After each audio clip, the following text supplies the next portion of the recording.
todos modos, estamos de vuelta en vivo en Facebook. Una disculpa a nuestros espectadores. Tuvimos dificultades técnicas, pero ya estamos en línea otra vez. Por favor, doctor. Bueno, muchas gracias. Me informan que se cortó la transmisión por algún problema técnico del propio INACIPE.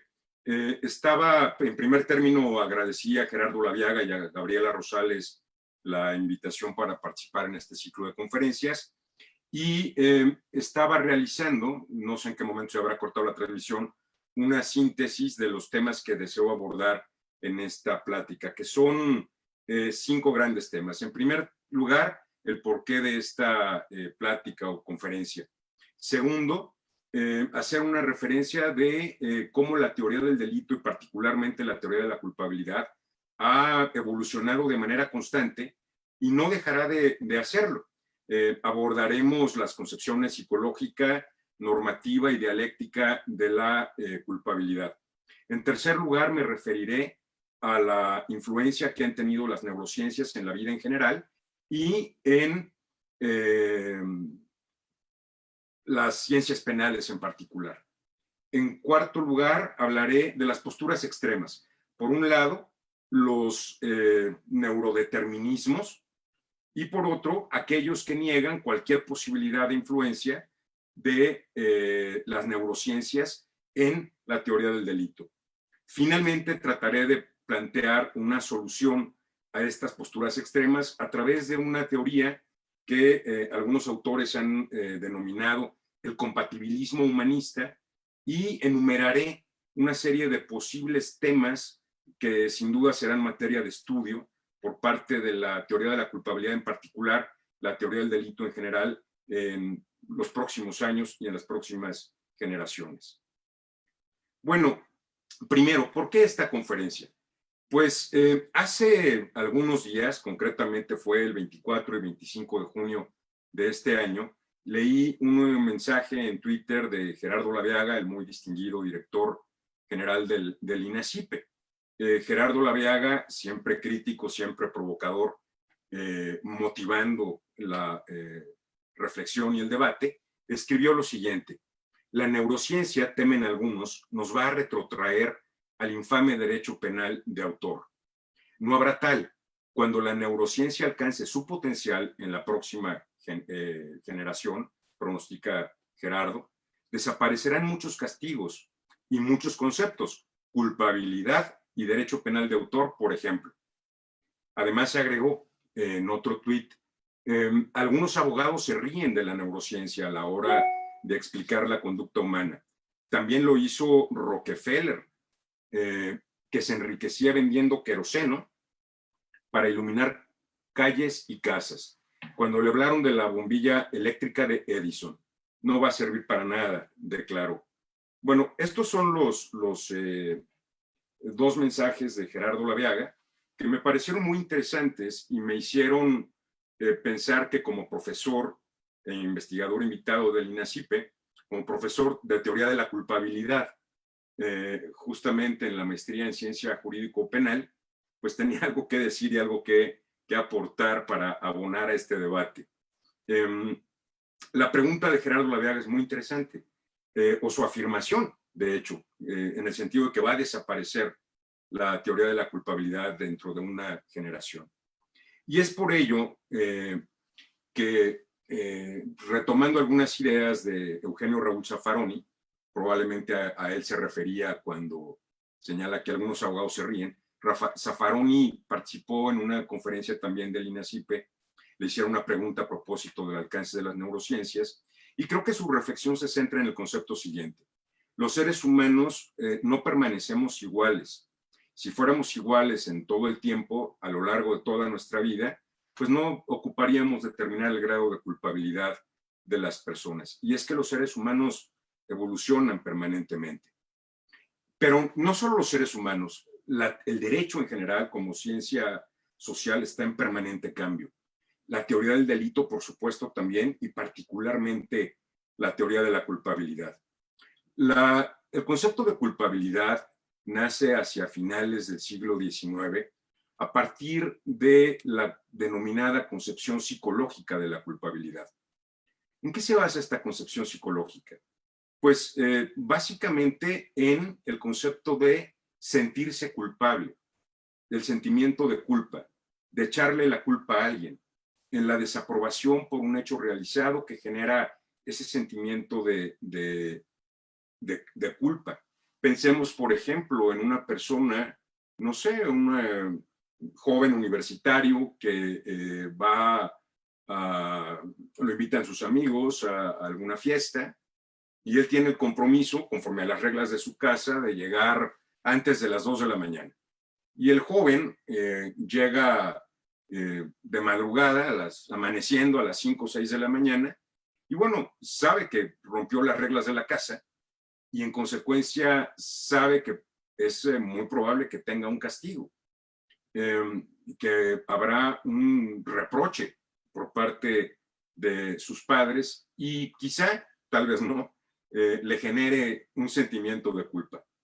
Ese es básicamente el origen de el concepto inicial de la concepción psicológica de la culpabilidad. Perdón, vi algún mensaje. ¿Sí está transmitiéndose correctamente? Sí, no, estamos transmitiendo adecuadamente. Ah, perfecto. Bueno, quizá alguien que se le cortó la señal. Bueno, la concepción psicológica de la culpabilidad surge con Franz von Liszt, quien nace en 1851 y fallece en 1919.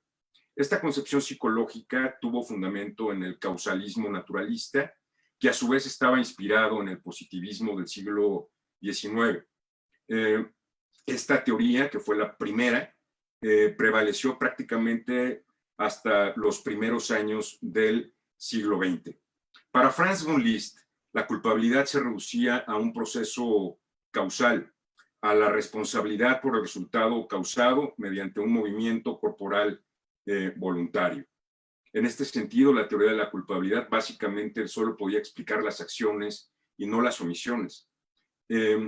Los autores que sostenían esta teoría afirmaban que para que existiera culpabilidad bastaba con que existiera la intención, lo que hoy llamaríamos dolo. La culpabilidad, según la teoría psicológica, consistía en distinguir entre lo objetivo y lo subjetivo del delito. La relación psíquica era la parte subjetiva que media entre el sujeto y el hecho, un proceso intelectual, un proceso volitivo desarrollado en la mente del autor en el momento de cometer el delito.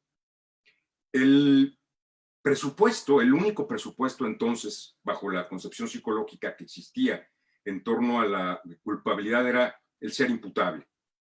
Y la única causa de inculpabilidad era el error, la falta de comprensión de la norma. Para autores como Bustos Ramírez, la concepción psicológica de la culpabilidad se enfrentaba a problemas para explicar los delitos culposos, especialmente lo que hoy denominaríamos la culpa inconsciente. Y es que los delitos culposos también comienzan a desarrollarse el concepto de delito culposo en los primeros años del siglo XX, cuando surge el primer coche, el primer vehículo automotor en la Ciudad de México.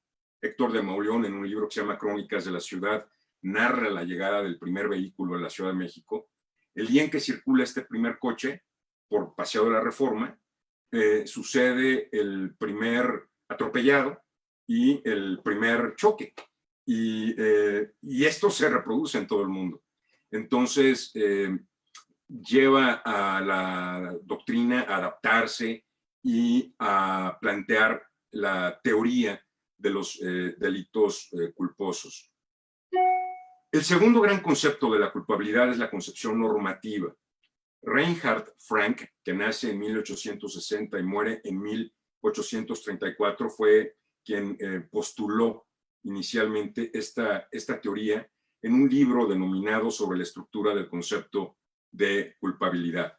Fue en el año de 1907 cuando surgió esta concepción que sostenía que la culpabilidad sí era, por una parte, una relación psicológica entre el hecho y el autor, pero también implicaba un juicio de reproche, un juicio de reproche que se hacía al autor, y que junto a la intención y la imprudencia se situaba en consecuencia en la posibilidad de exigir al autor comportarse de acuerdo con un deber, con no violar la norma.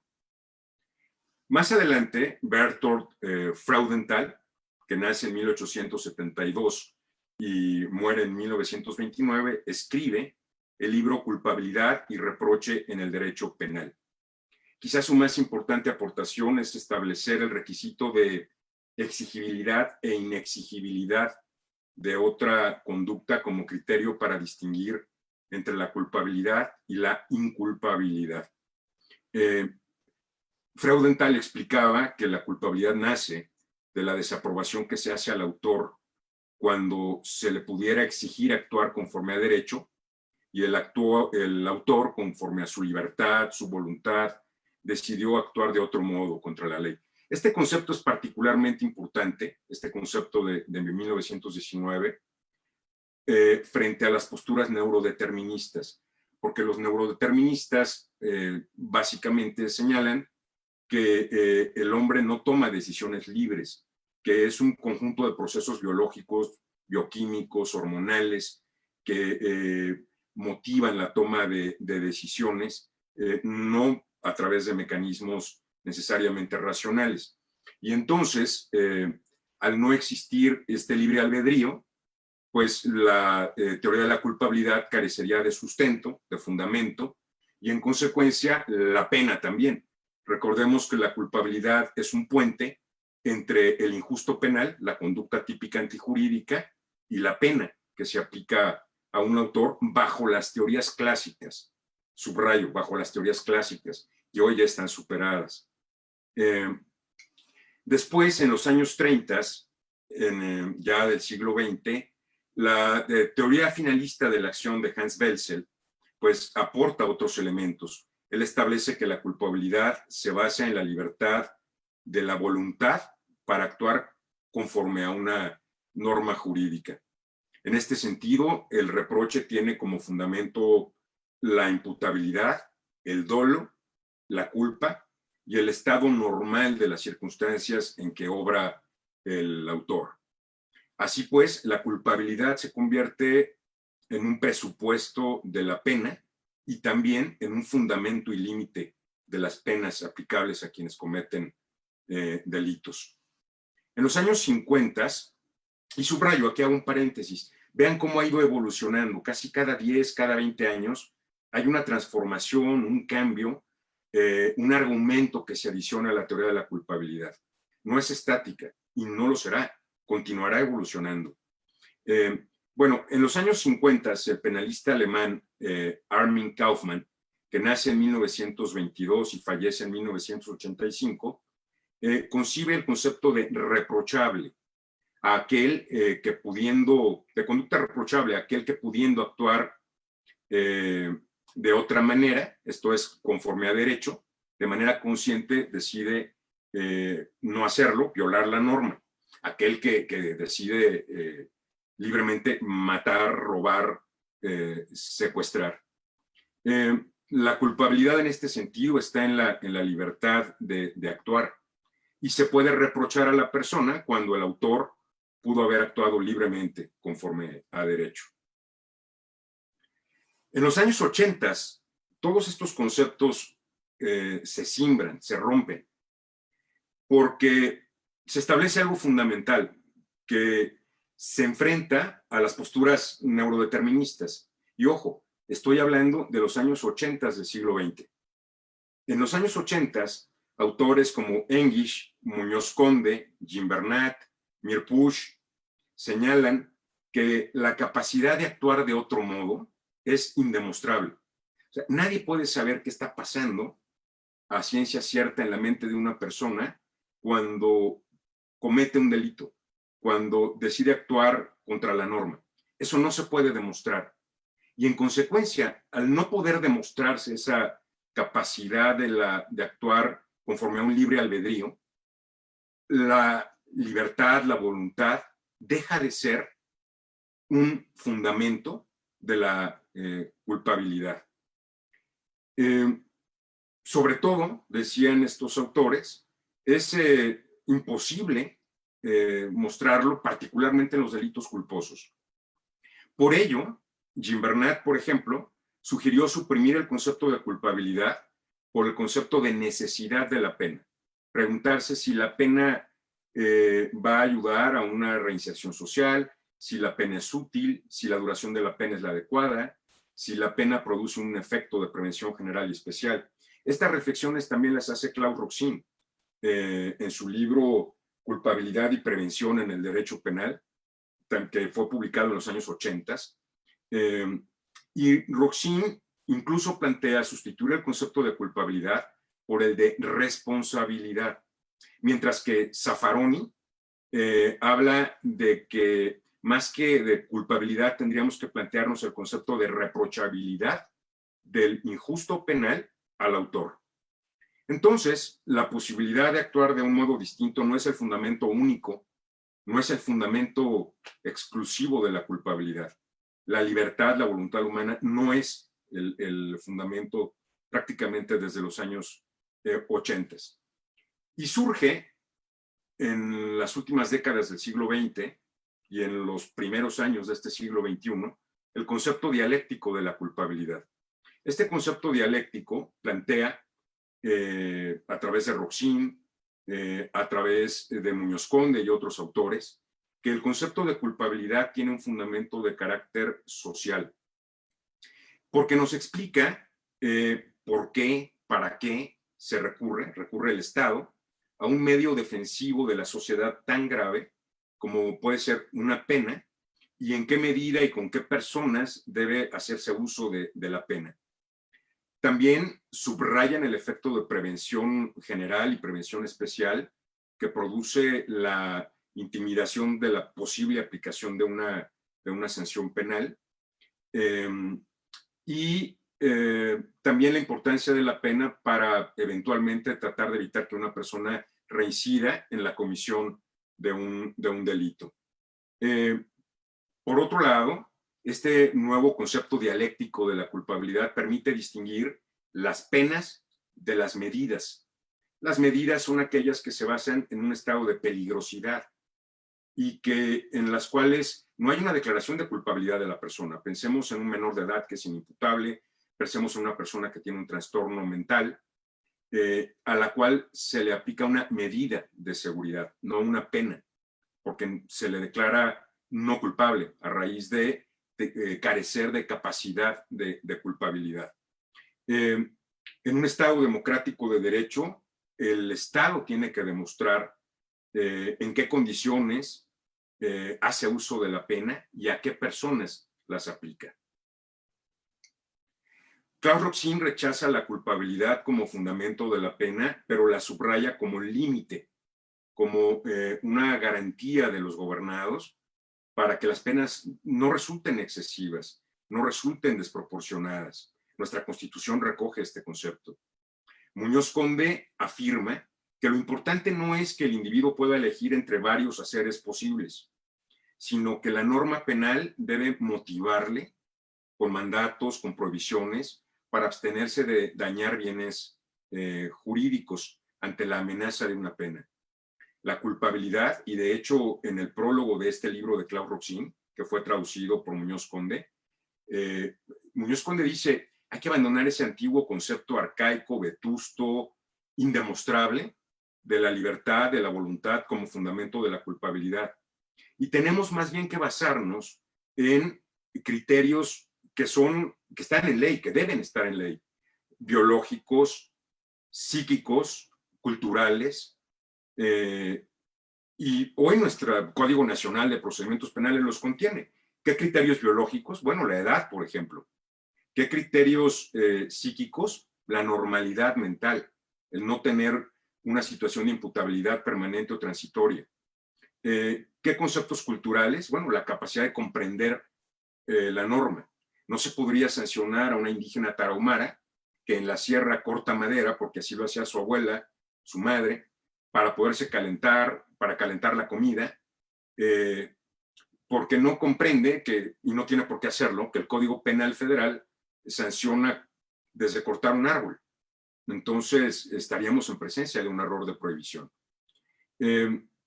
Muñoz Conde concluye que es la capacidad de reaccionar de las personas frente a las exigencias normativas y conforme a dos elementos adicionales, la inteligencia y la afectividad, las emociones. Y precisamente en las emociones es donde las neurociencias tienen mucho que aportar para comprender cómo funcionan las emociones de los seres humanos. Bueno, como hemos visto hasta aquí, en este primer apartado, que tal vez es el más largo de los 5, ya llevo 2, el derecho penal y en especial la teoría de la culpabilidad ha estado evolucionando, cambiando. No tiene por qué dejar de ser así. Y sin duda habrá cambios futuros. Voy a enumerar una serie de ejemplos, no los voy a explicar. Sé que estoy ante un selecto público de abogados y de estudiosos de estos temas, pero cuando yo estudié en principios de los años 90 en la universidad y vi derecho penal, bueno, pues aprendimos que la conducta podía desplegarse por intención, preterintención e imprudencia. Hoy no usamos esos conceptos. Hoy en el 2020 hablamos de dolo, dolo eventual y culpa. Vimos cómo la teoría del delito, la dogmática jurídica, pues partió de conceptos biológicos, causalistas, para avanzar hacia los años 30, hacia un finalismo, y para emprender a partir de los años 80, 90, hacia el funcionalismo. Hace 10 años, es más, hace 5 años, no existía en nuestro país la responsabilidad penal de las empresas, de las personas jurídicas. Y era inconcebible para los penalistas imaginarlo. Se repetía incansablemente el viejo principio de societas delinquere non potest, las sociedades no pueden delinquir. Hace 15 años, 18, 20, hablábamos de readaptación social. Hoy hablamos de reinserción social. Aquel concepto de readaptación que planteaba que el delincuente era una persona desadaptada, enferma, que había que volver a adaptar, frente a la reinserción social, cómo integrar a una persona a su entorno, a su comunidad. Hace 20 años hablábamos solamente de imputabilidad. Hoy, en el 2020, hablamos de capacidad de culpabilidad, dejando un poco atrás ese concepto de imputabilidad. En sus orígenes hablábamos de la culpabilidad como fundamento de la pena con base en el libre albedrío, los años 50, del siglo XX. Hoy hablamos de la culpabilidad como justificación de los límites al Estado para castigar y para distinguir entre penas y medidas de seguridad con base en características biológicas, psicológicas y sociales, que deben, por supuesto, estar establecidas en ley. Bueno, punto y aparte. Entro al tercer tema. La influencia de las neurociencias en las ciencias penales en general, pero en el derecho penal, la teoría del delito y la teoría de la conducta y la teoría de la culpabilidad. Quizá el primer antecedente que tenemos es, cuando hablamos de las neurociencias, es a César Lombroso. Lombroso, que nace en 1835, fallece en 1909, y a quien conocemos por su Tratado del Hombre Delincuente de 1876, y también por las memorias de su hija, que narraba los experimentos de su padre. Lombroso, hoy considerado el padre de la criminología, y más precisamente de la antropología criminal, era un médico de prisiones. ¿Qué hacía Lombroso? Bueno, con las herramientas que tenía a su alcance en aquel entonces, finales del 19, principios del siglo XX, una cinta de medir, el instrumental médico de aquellos tiempos que más se parecía a una caja de herramientas de un carpintero que al instrumental médico que hoy conocemos, pues hacía estudios sobre los delincuentes para preguntarse literalmente qué tendrán en la cabeza, qué tendrán adentro, qué características comunes podrán tener quienes roban, quienes matan, quienes violan. Y entonces hace una clasificación, hace dibujos, hace tipologías, y llega a su clásica, legendaria definición de delincuente. El delincuente es un delincuente nato, o sea, nace, no se hace. Es un ser atávico de fondo epiléptico idéntico al loco moral. ¿Por qué un ser atávico? Porque en la idea del Lombroso el delincuente no evolucionó. Es una especie de persona que conserva algunos rasgos simiescos, basándose en las explicaciones darwinianas. Es un ser no evolucionado. De fondo epiléptico porque cuando cometió un delito lo hacía como una especie de ataque. Idéntico al loco moral porque no tenía sentimientos, no tenía empatía con sus víctimas. Estas teorías, por supuesto, después superadas o adicionadas con otras explicaciones de Ferri, de Garófalo, de Tardé, de muchos criminólogos, que adicionaron conceptos sociológicos, psicológicos, sin duda constituyeron la base o lo que podría ser un antecedente primigenio de las actuales neurociencias. Y es que Lombroso hubiera soñado tener, en lugar de su cinta de medir y su caja de herramientas, de serruchos y tijeras y pinzas, pues lo que hoy tenemos desde hace tal vez unas 2 décadas. Hoy las neurociencias refutan para los exponentes más extremos la tesis de que el ser humano actúa en forma libre y voluntaria, usando la tomografía por emisión de positrones, usando la imagen por resonancia magnética funcional, que es un escáner cerebral que mide la actividad hemodinámica de la sangre, pues, cerebral, las tractografías, y bueno, las neurociencias buscan ahora explicarnos cuál es la relación entre el cerebro y nuestra conducta. Hay estudios muy interesantes. Por ejemplo, Adrian Rainey, que nace en 1954, publicó en el año 2013 un libro titulado Anatomía de la Violencia. En este libro nos muestra los resultados de una serie de experimentos.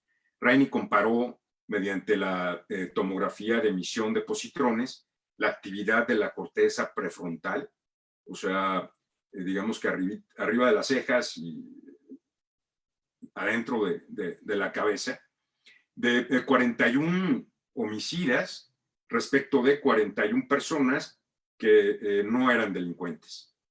Descubrió que los asesinos mostraban una menor actividad en la corteza prefrontal del cerebro.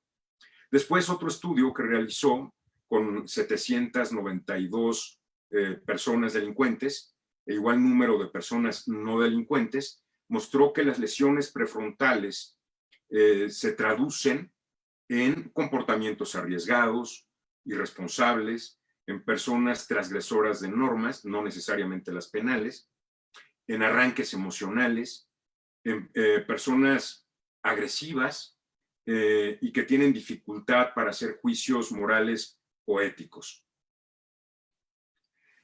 Y entonces quizá podemos hablar de neurocriminología o neurofisiología criminal.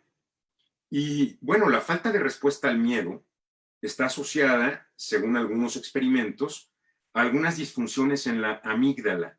La amígdala es una muy pequeña estructura que se encuentra arriba del hipocampo, en la parte central e inferior del cerebro, y que es una parte responsable de las emociones.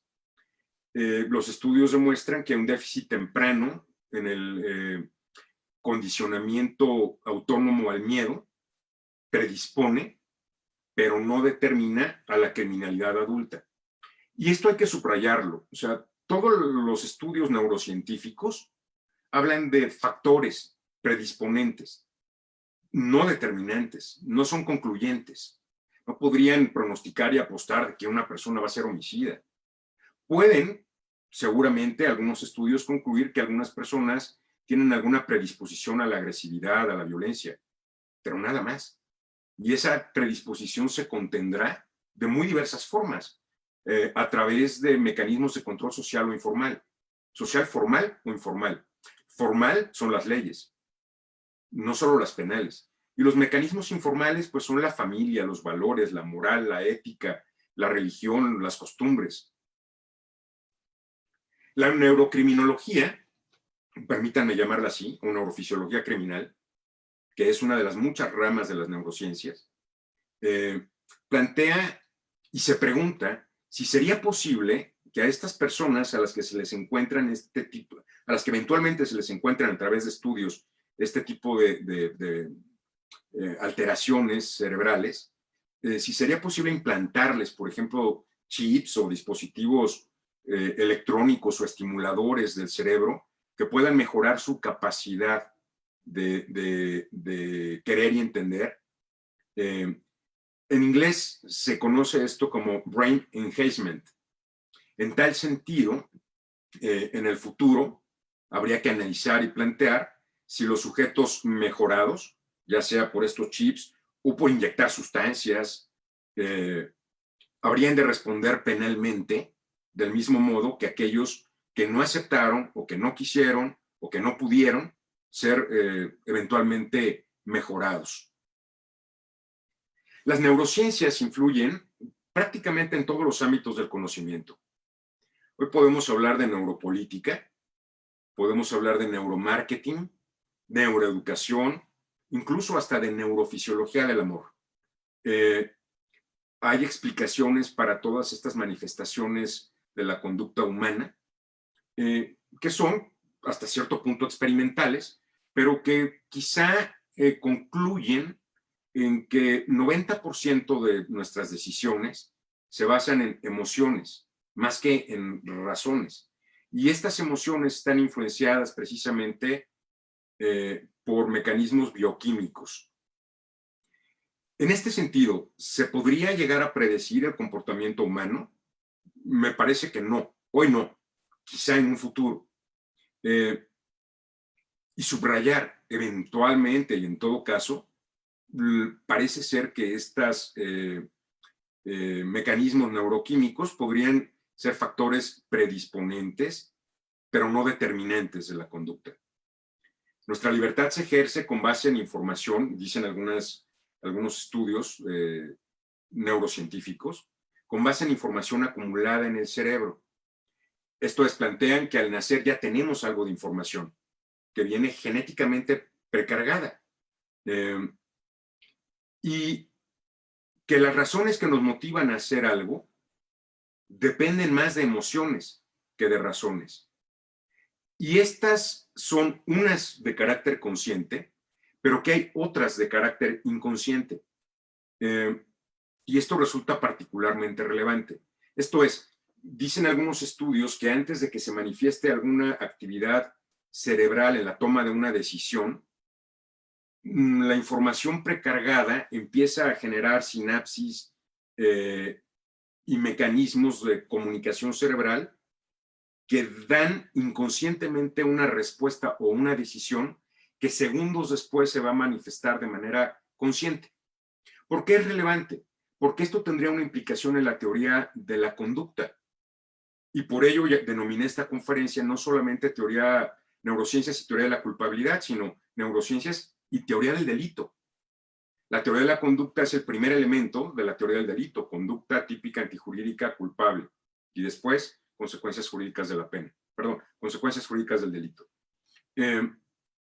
Recuerden, por ejemplo, que una causa de ausencia de conducta y en consecuencia de atipicidad conforme al Código Nacional de Procedimientos Penales y la doctrina en general, sería una conducta que es inconsciente. Una conducta inconsciente, por ejemplo, puede ser la de una madre que se duerme abrazando a un bebé y en el sueño, al estar dormida, asfixia al bebé y el bebé muere.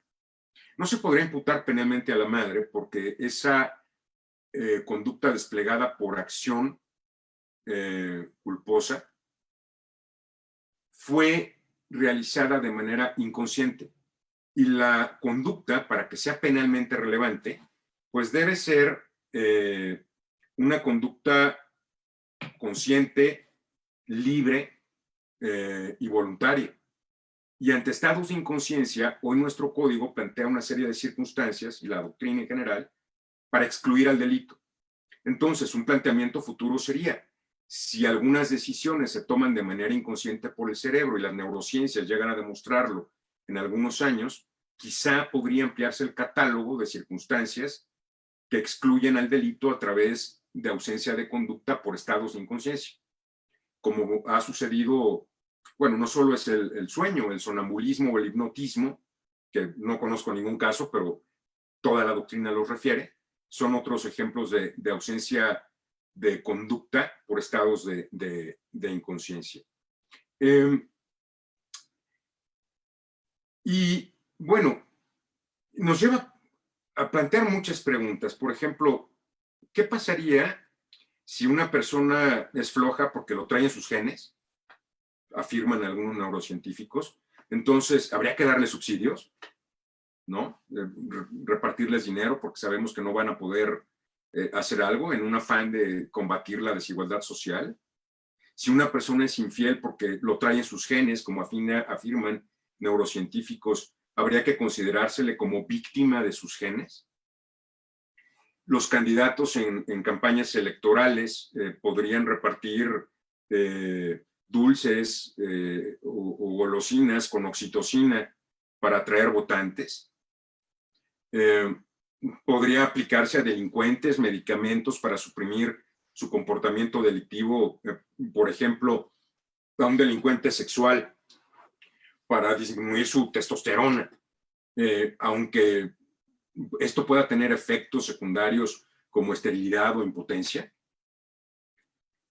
Son preguntas planteadas más bien por las teorías neurodeterministas, por los extremos. Y es que es justo lo que quiero platicar al entrar al penúltimo tema de esta plática. Básicamente hay tres posturas ante las neurociencias. Primero, los radicales, que podemos llamar neurodeterministas. Ellos niegan el libre albedrío, que ya vimos que la propia teoría de la culpabilidad superó al libre albedrío como fundamento exclusivo, único de la culpabilidad desde los años 80. Y bueno, los neurodeterministas, al negar el libre albedrío, plantean que la culpabilidad carece entonces de sustento y la pena se vuelve innecesaria, pues no se justifica. Y habría que eliminar todas las penas y habría que generar solamente un catálogo de medidas ante la peligrosidad de las personas. Un segundo grupo de neurocientíficos o de personas que aplican el neuroderecho, podríamos denominarlos moderados. Los moderados dicen, bueno, la pena podría desaparecer en algunos casos, en otros será sustituida por medidas de seguridad, la teoría de la culpabilidad no va a desaparecer, pero se va a desarrollar en paralelo un derecho penal de la peligrosidad. Y hablar de peligrosidad no es hablar de derecho penal de autor, no hay que confundir, es otro concepto. Hablar de peligrosidad es, por ejemplo, en el caso de una persona que tiene trastorno mental, tiene una situación de peligrosidad y no le es aplicada una pena porque es inimputable, pero le es aplicada una medida de seguridad, porque durante alguna etapa de ese trastorno mental podría resultar peligrosa. Los moderados también afirman, algunos, los moderados quizá que están en el ala extrema de los moderados, dicen, bueno, puede haber pena sin culpabilidad. Bastaría que estuviéramos en presencia de una conducta típica antijurídica, o sea, del injusto penal, para establecer una pena, sin hacer un juicio de reproche. Finalmente, en el tercer grupo tenemos a los que niegan las neurociencias o cualquier influencia de las neurociencias en el derecho penal. Y lo hacen con base en una ampliación del concepto normativo de la culpabilidad, tomando de nuevo como fundamento de la pena únicamente al libre albedrío, pero sumándole conceptos como la moral, la ética, la filosofía, etc. Bueno, neurodeterminismo. Eduardo Demetrio Crespo, que es un autor que ha escrito de manera muy destacada estos temas y es uno de mis favoritos, escribió en el 2011 un libro que se llama Fragmentos sobre neurociencias y derecho penal, con la colaboración de otros autores, en que él, para explicar a los neurodeterministas, dice, ningún ser puede obrar de modo distinto a como lo hace, por estar determinado a ello por causas que no controla. Es decir, la tesis del determinismo basada en las leyes de la causalidad está explicando Demetrio sobre los neurodeterministas. Si el ser humano actuó de una forma predeterminada por su composición química, por su normalidad o anormalidad cerebral, entonces el libre albedrío, la libertad humana de actuar conforme a derecho o antijurídicamente, deja de ser fundamento de la culpabilidad y no puede haber ni juicio de reproche ni pena. Me voy al otro extremo. ¿Qué dicen los que niegan la influencia de las neurociencias y se oponen a los neurodeterministas? Primero, ¿qué es derecho penal de autor?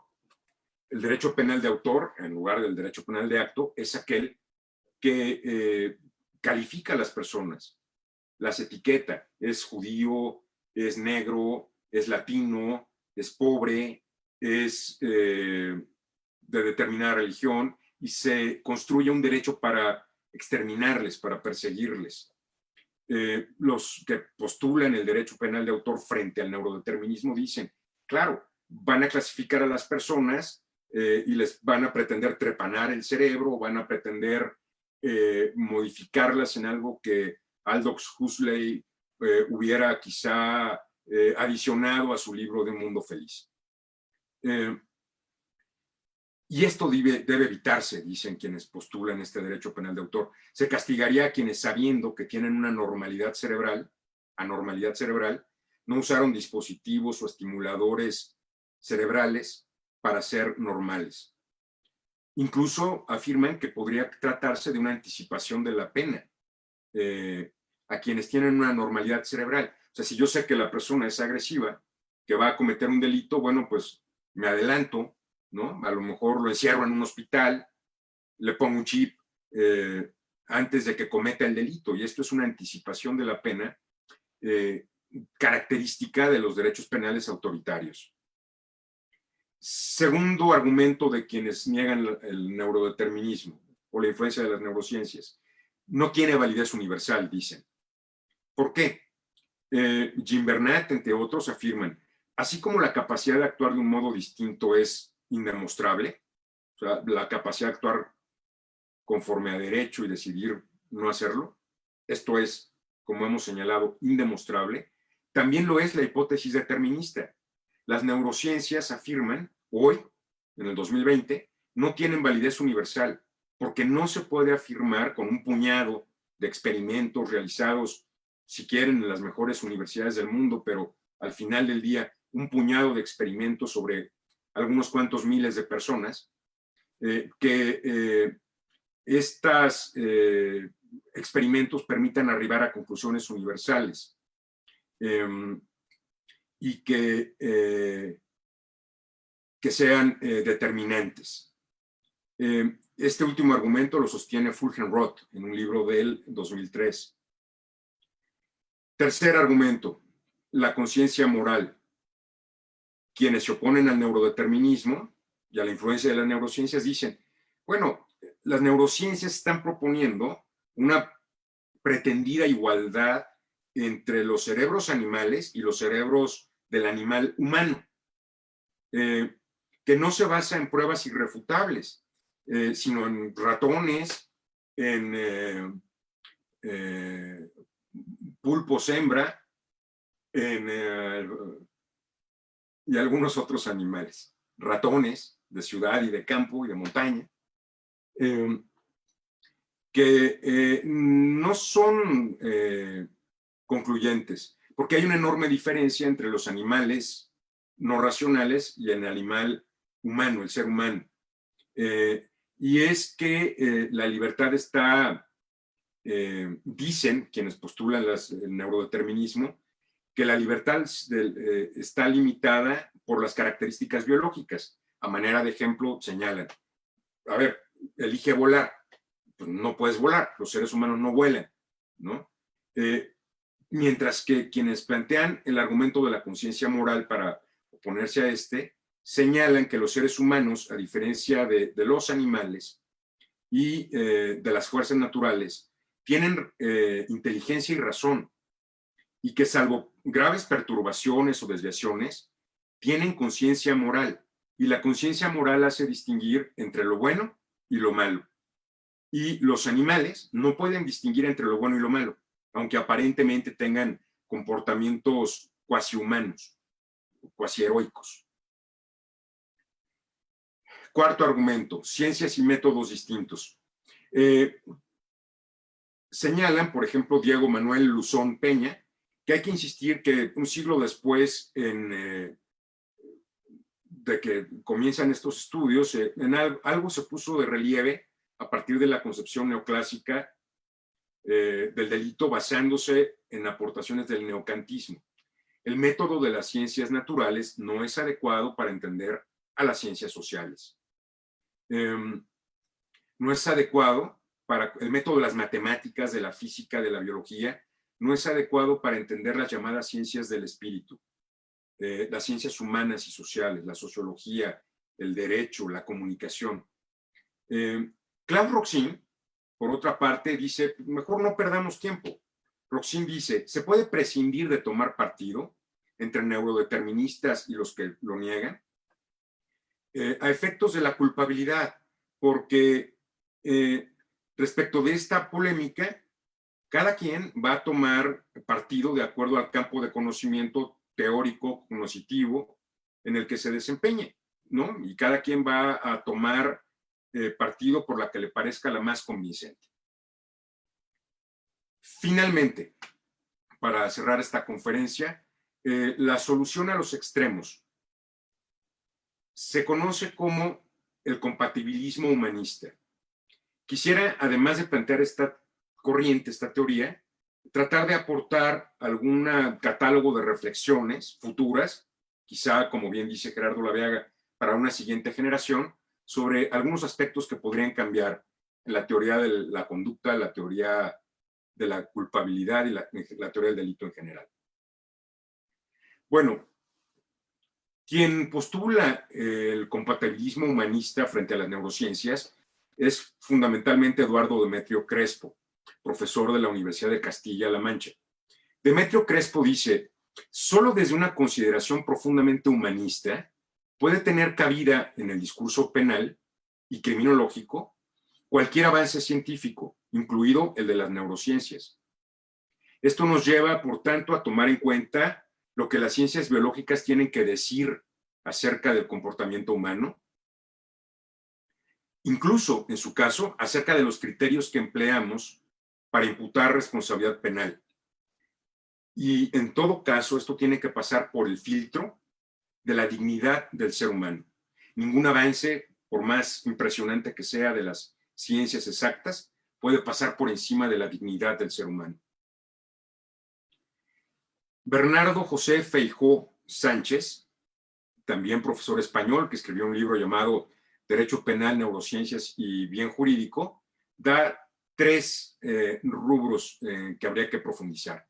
Dice, en caso de que nuevos conocimientos empíricos obtenidos a través de las neurociencias demuestren que se ha venido castigando, imponiendo penas a personas que eventualmente sabremos que su conducta estaba influenciada por déficits cerebrales, bueno, a ellos habría que aplicarles un indubio pro reo. Habría que ser tomado esto en cuenta a favor del autor del hecho típico. Un segundo argumento que da. Es muy probable que los nuevos conocimientos den lugar a una ampliación de los casos de inimputabilidad y de imputabilidad disminuida. Su tercer argumento.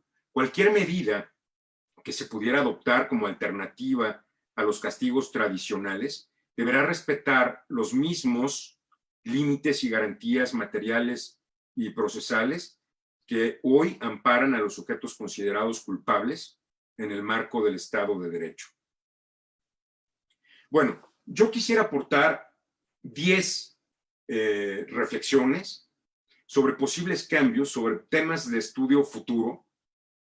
No sé si, como dice Gerardo Laveaga, dentro de una generación, tal vez sea antes, a la teoría del delito. ¿Y por qué digo que tal vez será antes? Bueno, pues yo nací en una generación en que, igual que muchos que seguramente están aquí escuchando, en que, bueno, me tocó hacer mi tesis de licenciatura en una máquina eléctrica, sí, Olivetti, pero no era una computadora. Y en cambio mi tesis de doctorado la hice en una Mac con toda la tecnología disponible, incluso para ordenar las fichas bibliográficas. O sea, una generación de transición. Estamos hablando de que en los últimos 20 o 30 años es cuando se han desarrollado las ciencias computacionales. Y este avance de la informática ha permeado en todo. Y la pandemia que vivimos del coronavirus va a acelerar sin duda muchos de estos aspectos. Ahora hablamos de la necesidad de promover juicios en línea.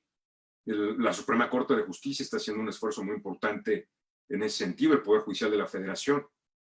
Entonces, quizá no sea una generación, a lo mejor estamos hablando de 10, 15, 20 años. Bueno, tema número 1. Me voy a poner de pie para comentarlos. El tema número 1. Las penas privativas. Tendremos que analizar la duración de las penas. Las penas privativas de libertad largas no sirven, no permiten la reinserción de las personas.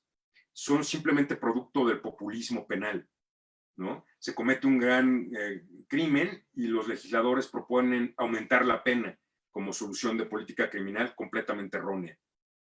Esto debe estar en el marco de la reflexión general y valdría la pena revisar el catálogo de las penas aplicables, perdón, de las medidas de seguridad aplicables a adolescentes que vulneraron o que están en conflicto con la ley penal que hoy están establecidas en la Ley Nacional del Sistema de Justicia Integral para Adolescentes. La pena máxima es de 5 años. Hay 3 tipos de penas aplicables según el rango de edad que tenga el menor. De menos de 12 años no hay ninguna pena. De 12 a 14 hay un rango perdón, insisto en pena, de medida de seguridad, la cual puede ser incluso internamiento, o sea, privación de libertad. De 14 a 16 hay otra y de 16 a 18 hay otra. No estoy postulando que duren 5 años las penas de prisión, pero sí postulo que las que hoy tenemos en el Código Penal son completamente irracionales.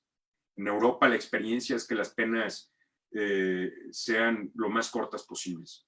Segundo punto. No hay sociedad sin violencia. Sin embargo, hay sociedades con índices delictivos muy bajos. Y quizá las neurociencias no nos dan una explicación hacia este fenómeno. ¿Por qué en países como Holanda, como Bélgica, como Noruega, los índices delictivos son tan bajos? ¿Porque tienen una mejor composición neuroquímica? Yo no lo creo. La respuesta es que hay menor desigualdad social. Entonces, hay que tener presente que las neurociencias aportan elementos importantes, pero no determinantes y no exclusivos. Tercero, algunos estudios muestran que el cerebro humano termina de madurar hacia los 20 años. Entonces, quizá en algunos años nos estemos planteando si el límite inferior de la edad penal debería pasar de 18 a 20 o más años. De comprobarse estos postulados neurocientíficos, pues también tendrían que operar en beneficio de este tipo de descubrimientos. Los adolescentes terminan de madurar su cerebro hacia los 20 años. Cuarto, habrá que construir algunas explicaciones neurocientíficas para que la conducta humana agresiva, producto de estos factores neuroquímicos, cuando a esos se les suman adicciones a sustancias psicoactivas como alcohol o drogas, ¿no? ¿Qué pasa? O incluso con la interacción de determinados medicamentos. Quinto, la justicia alternativa sin duda tendrá un rol más destacado y más relevante. Sexto, sería tal vez todo un nicho a estudiar si la violencia, especialmente la violencia familiar, la violencia contra la mujer, bajo el desarrollo de las neurociencias, tendría que ser planteada no solo como un problema de justicia, sino como un problema de salud mental. Sexto, preguntarnos si podría obligarse a una persona a pasar por una resonancia magnética sin su consentimiento. Hoy en día no es posible tomar una muestra genética de una persona sin su consentimiento. Siguiente. Algunos plantean que los jueces dejarán de ser abogados y ahora serán ingenieros bioquímicos, pero no lo creo. Seguramente las neurociencias lo que harán será establecer un rol más relevante, destacado, a los dictámenes periciales que los bioquímicos y los neurocientíficos puedan aportar para poder valorar la conducta de las personas. Noveno, preguntarnos si será posible, por ejemplo, como algunos estudios demuestran, que en ratones se puede borrar algún fragmento de la memoria. Imaginen que esto avanza, se desarrolla, y plantearnos si sería posible borrar en las víctimas acontecimientos traumáticos. Pero más aún, si sería conveniente, porque de los acontecimientos traumáticos aprendemos, generamos resiliencia, generamos capacidades nuevas. Y 10, lo que ya planteé y no voy a repetir, de la teoría de la conducta sobre si se pueden plantear nuevas causas de ausencia de conducta y en consecuencia de atipicidad que produce ausencia de delito por nuevos estados de inconsciencia o por la toma de decisiones de manera inconsciente.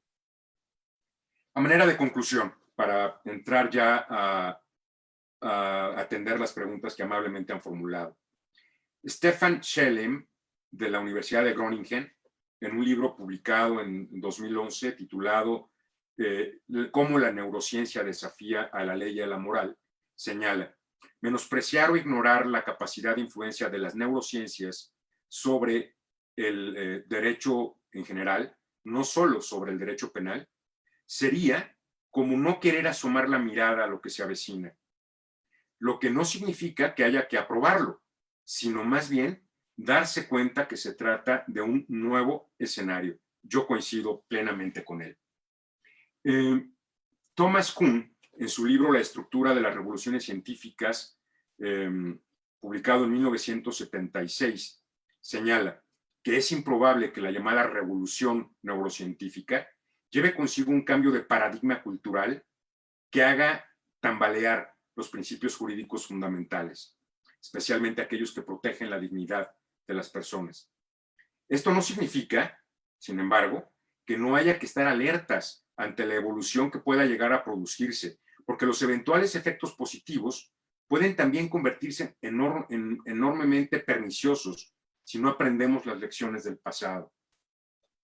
Demetrio Crespo, del que ya hemos hablado, señala que el problema de la libertad es demasiado amplio como para dejarlo al derecho penal o a las neurociencias. La libertad es un concepto que estas dos disciplinas no pueden agotar. En un proceso penal no está en la mesa el dilema entre determinismo o indeterminismo, ni tampoco el laberinto de la libertad de la voluntad como premisa metafísica, que por otro lado se ha convertido en un auténtico punto muerto dialéctico. Como dice Roxy, mejor no tomemos partido entre los extremistas, porque no vamos a llegar a ningún lado. Lo que sí está en juego, en cambio, son problemas más concretos. ¿Cuál es el alcance que se puede otorgar a las eximientes de culpabilidad? Así como los límites que ahí resultan entre culpabilidad y peligrosidad. Se discute, por ejemplo, dice Demetrio Crespo, ¿en qué medida las nuevas técnicas neurológicas de predicción de la peligrosidad serán aplicables al derecho penal? No se trata de negar la posibilidad de acciones voluntarias y tampoco de no castigar, sino de hacerlo de otra forma. Parafraseando a Radbruch, posiblemente de una forma más humana, más inteligente. Esta forma más humana e inteligente no es, en mi opinión, sino un modo menos invasivo y más capaz de contemplar la enorme diversidad de situaciones a las que se enfrenta el ser humano. Por último, Yuval Noah Harari, que seguramente muchos de ustedes han leído, uno de sus espléndidos libros que se convirtió en un éxito a nivel mundial, es Sapiens, de Animales a Dioses, publicado en el 2014. Yuval Noah Harari, que estudió y hace un ensayo maravilloso de la evolución de las especies y del ser humano, dice: no es la evolución del cerebro, sino la capacidad de comunicación y cooperación flexible a través de vínculos y de construir relatos para unir a los hombres en objetivos comunes, lo que ha permitido la evolución de la humanidad. Estos relatos son las religiones, las ideologías políticas, las creencias. En conclusión, mi conclusión, yo asumo estas posturas que podemos llamar intermedias, de compatibilismo humanista. Sin duda, la teoría del delito, la teoría de la culpabilidad continuará evolucionando, como lo ha hecho en los últimos años, y lo hará de manera que nadie podrá detener. Pero tampoco podemos demoler todo el sistema de justicia penal y podemos tampoco dar un lugar que hoy a ciencia cierta no conocemos, que llegarán a alcanzar las neurociencias, que influirán, pero en su justa dimensión, en su justa medida. Bueno, hasta aquí la conferencia. He recibido algunas preguntas por chat. Voy a tratar de atender algunas. Perdimos algunos minutos, son la 1:09. Son más o menos los que perdimos al inicio, en que se nos cayó el sistema. Entonces, si les parece bien, 10 minutos más atenderé algunas preguntas o hasta que los moderadores me indiquen. Pregunta. Visual Artist. Me queda claro que un delito puede cometerse por un impulso que resulta imposible de detener, por falta de ciertas sustancias en el cerebro. Pero, ¿qué hay del comportamiento criminal a largo plazo? Como lo es un asesino serial, un secuestrador, un torturador, ¿desaparece también en estos casos la culpabilidad? Bueno,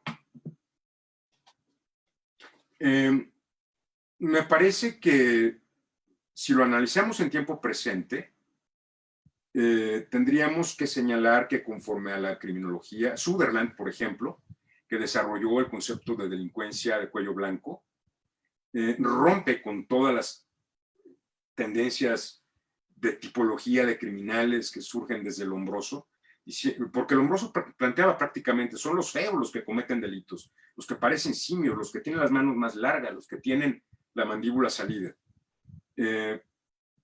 Sutherland dice, no, es un aprendizaje. La delincuencia es un aprendizaje. Empiezan robando tapones de coches, autopartes, para después robar transeúntes, y luego casas, y después bancos, y luego generar delincuencia organizada, y finalmente secuestrar y matar.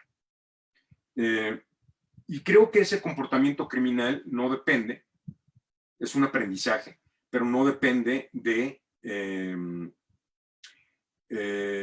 un determinismo que plantee que se debe a un trastorno neuroquímico. Bueno, César Osorio, doctor, ¿considera que la conducta criminal sí pasa a ser parte del ámbito de las ciencias biológicas, sea curada y no reglada por la norma en el futuro? A ver, yo creo que no podemos mezclar ciencias exactas con ciencias del espíritu o ciencias sociales, como el derecho.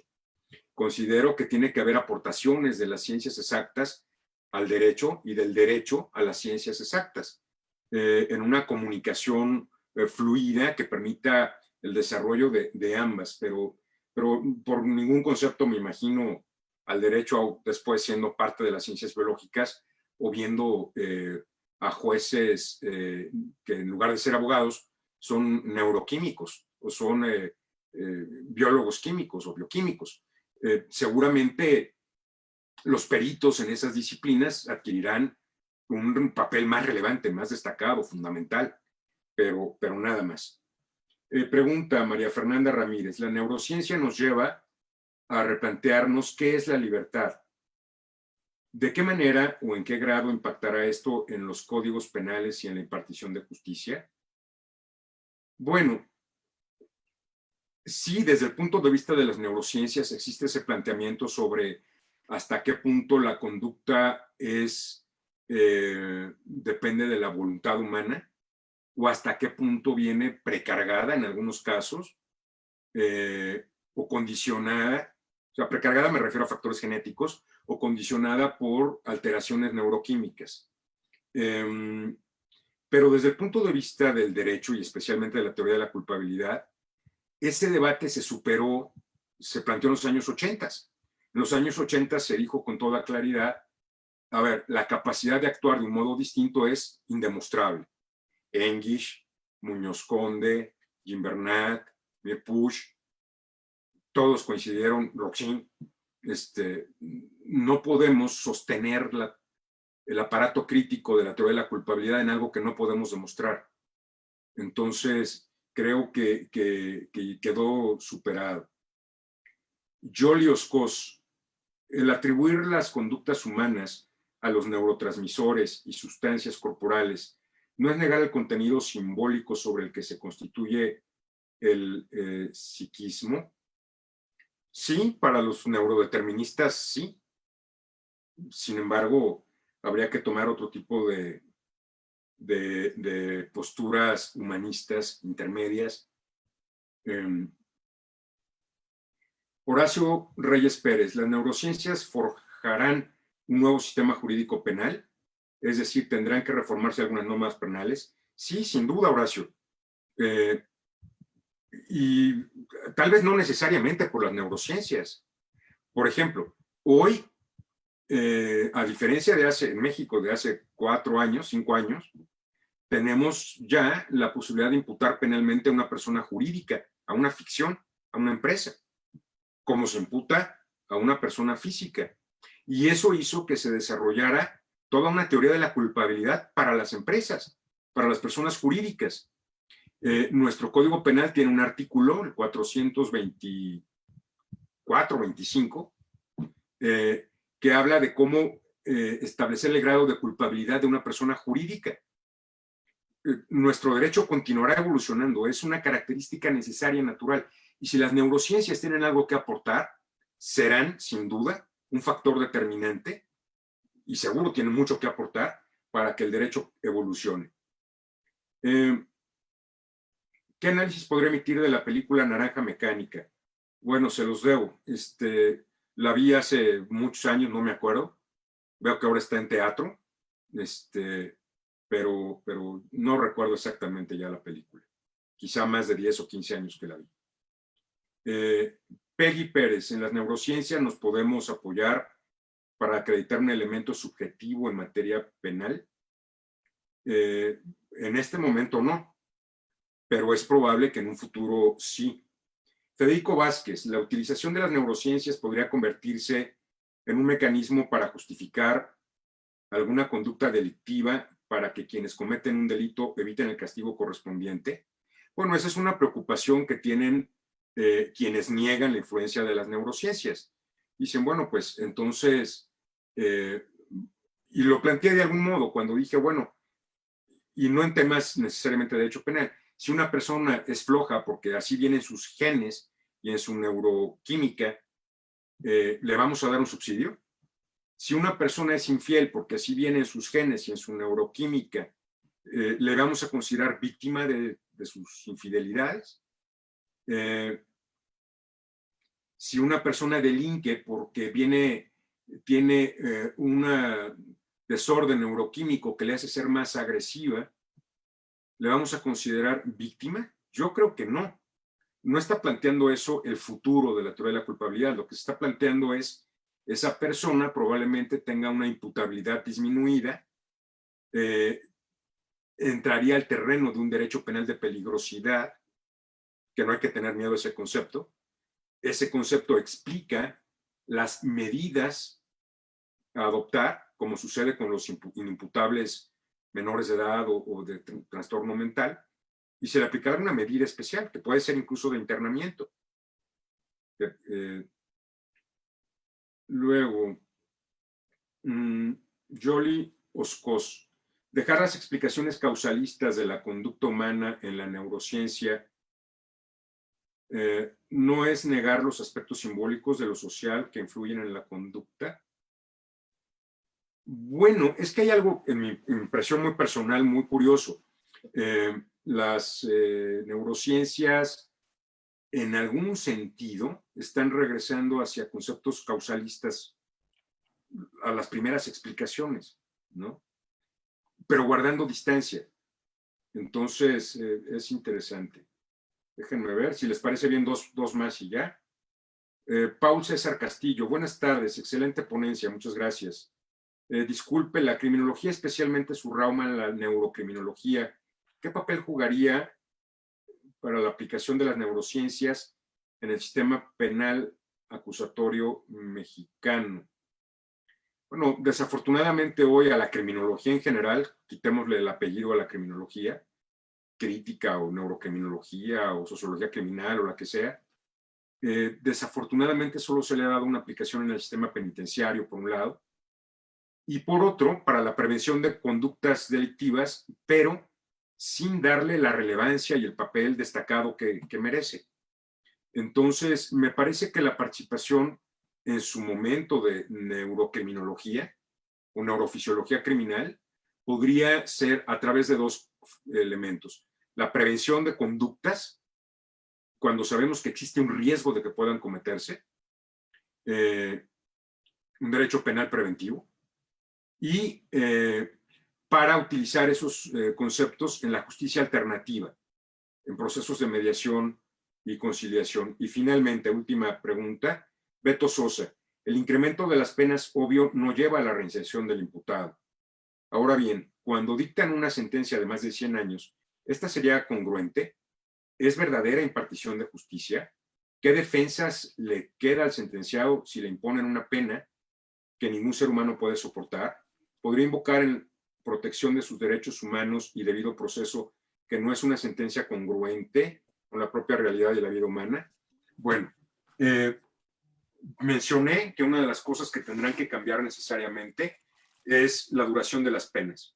Dado un populismo penal terrible que hemos vivido, las penas se han incrementado constantemente. Rafael Ruiz Harrell, un criminólogo muy destacado, hay un óleo de él ahí pintado por Cauduro en la biblioteca de INACIPE, escribió un libro que se llama Criminalidad y Mal Gobierno, donde hace un análisis de cómo la pena del delito de secuestro aumentaba casi cada 10 años como respuesta al secuestro de alguna persona socialmente relevante o que llamaba la atención de los medios de comunicación. Las penas no resuelven los problemas. En Francia, por ejemplo, el promedio de duración de las penas es de 8 meses. No hay pena mínima. Y tienen 3 tipos. La pena de prisión, que dura máximo 10 años. La pena de reclusión criminal, que dura máximo 30, pero que imponen a un 5% de los casos en que se privó de la libertad a alguien. Y tienen cadenas perpetuas, por supuesto, para la combinación de grandes crímenes, pero que aplican en 5 o 10 casos al año. Entonces, eso parece un sistema más racional. La mitad de las penas en general que se aplican en Francia, de penas y medidas de seguridad, no son privativas de libertad. Del 50% que son privativas, el 90% tiene una duración de 8 meses. O sea, necesitamos un derecho penal más racional. Bueno, creo que con esta última pregunta, Cintia, yo concluiría. No sé si hay algún otro comentario, pregunta, tú dime. Realmente agradecemos su participación el día de hoy y desde luego agradecemos a nuestro amable auditorio por habernos acompañado. Finalmente, los invitamos a ingresar a la página oficial del instituto, esto es www.inacipe.gov.mx, para conocer de los próximos eventos que tendremos para ustedes y nuestras novedades editoriales. No quiero dejar pasar la oportunidad para recordarles que este jueves tendremos la presentación del libro Pandemia y Ciencias Penales. Los esperamos y muchas gracias. Muchísimas gracias a todos por su tiempo. Cuídense mucho.